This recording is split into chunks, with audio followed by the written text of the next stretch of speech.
Praise the Lord, everyone. I'm Cheryl Bellari and I welcome you all, and she proclaims new week, new hope. My today's topic is stop replacing what God is trying to replace. Sometimes there are things that God tries to remove, God tries to replace in our lives to bring us one step closer to the place, to the path He has planned for us. But we humans, we are very stubborn and hard-headed creatures. We try to recycle things thinking that we can make it better, but doing this just causes the problem or the issue to get back or to get worse. So here are 3 reasons why you shouldn't recycle. First, when you recycle, you forfeit the new. We Christians are ought to put best efforts in fulfilling and obeying God's word. Numbers chapter 13 and 14 explain how Israel failed to trust in the Lord, failed to obey His word, which led an entire generation wandering in the desert rather than finding rest in the promised land. God was trying to replace their sorrows and discomfort by leading them to the promised land, but when the Israelites recycled God's plan, not only they wandered in the desert, but an entire generation did.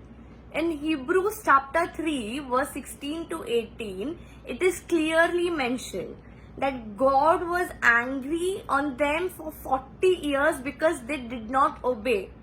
Your one recycling process can lead years and years of God's anger. So we should not recycle. Instead, we should wait on the Lord.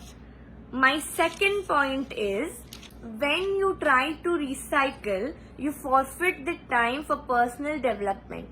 We are just humans. When we try to recycle, most of the time it is the same thing as before. We think we are making the situation better, but it's either the same or it gets worse. Here we forbid ourselves to grow in God.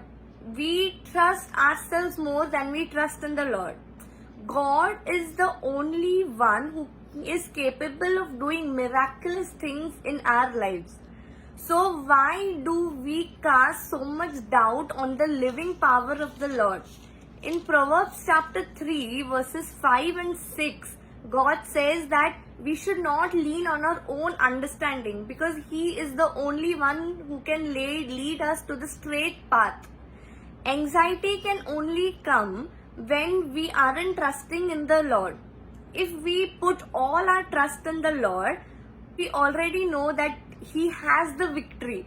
When we trust in the God this way, then there is no chance, there is no need for doubt or anxiety in our lives.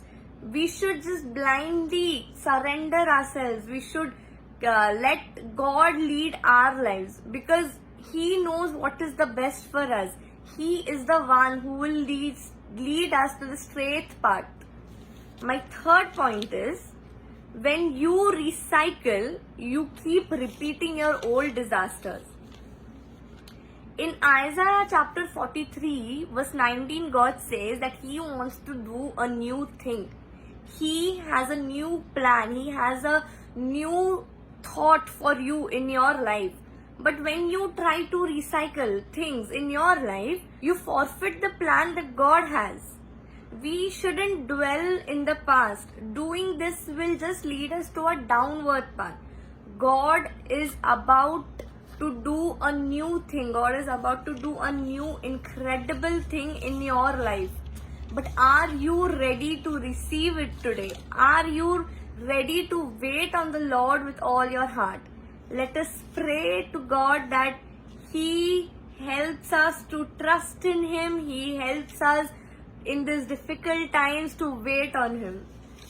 Hallelujah, hallelujah. Loving Heavenly Gracious Father, Lord, I thank you for this new day you've given in our lives, Lord. Lord, as we have heard today, Lord, help us to wait on you. Lord, you help us to have trust in you, and Lord, you help us to obey your words, Lord. Lord, let your will be done in our lives, Lord. Lord, let your name be glorified to our lives, Lord. You bless us in everything. I thank you for this new day. You lead us and guide us. In Jesus' name I pray, amen. Have a blessed and happy week, everyone.